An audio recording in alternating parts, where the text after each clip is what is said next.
you care about improving, not impressing, we need to have an honest conversation about core. If you have ever been an athlete, been under stress, do anything high intensity like strength training, the biggest tug of war in your body is going to be between those bossy back extensors and your abdominal wall, creating that extension, compression, stabilization pattern. So if you are training core, you need to go in with the mindset of integrating core, building that cylinder, that canister, getting the rib cage stacked up on top of the pelvis, thoracic diaphragm stacked up on your pelvic diaphragm, and make sure that this stuff in the front, your ab wall, all of this creates a rivalry for those bossy back extensors. And if you're doing this right, there are two things that you can test. One is you will be getting back body expansion in this area. When you breathe in, those ribs will expand. That is probably the most important thing in your body. The other thing you can test is intra-abdominal pressure. And what you should feel is balanced pressure if you wrap your thumbs into your kidney area and fingers around your belly. You on the breath in should feel expansion all the way around, not just a Buddha belly. If you want biofeedback for that without using your hands, get yourself one of these inexpensive Core 360 belts.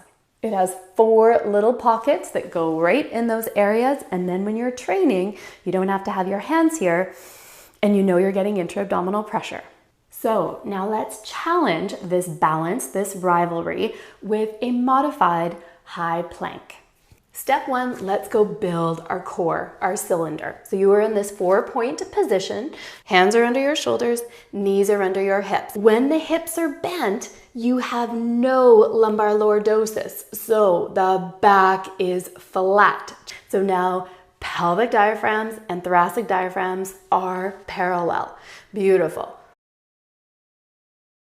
Again, you can always check this by breathing into that back body. Can you get expansion there? And you can check it by checking in on that intra-abdominal pressure. Do you get expansion? Good. Now let's take inventory. Your nose, I want to stay right over your fingertips. Your hands, the entire hand, are pressing into the ground. Do not roll out onto the pinky side. And that press into the ground is more about the rib cage coming back than it is about pressing forwards. That brings in serratus anterior, which is going to help keep that rib cage stacked up over your pelvis.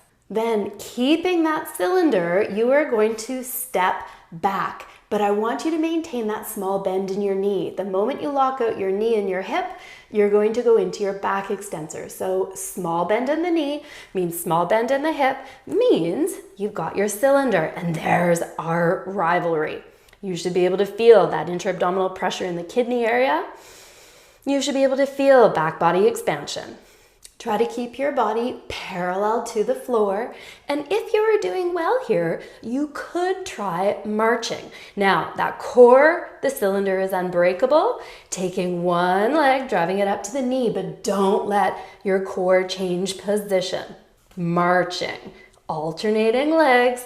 Keep breathing and keep taking inventory.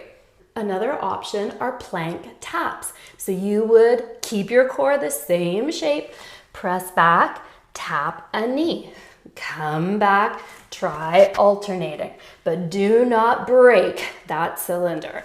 Another option are these pull throughs. Just make sure you do not sacrifice the stability of your core. So when you are doing this, it is not about strength. Your focus, your mindset is about pressures, it's about airflow, and it's about control. Every breath out, I want you to reestablish and take inventory on that ribcage to pelvis connection. I like thinking breathing out from the bottom up because we don't want too much gripping just at the upper abdominal area. And that breath in is your chance to check. Are you getting expansion in the back body? Are you getting intra-abdominal pressure into that kidney area? All right, good luck.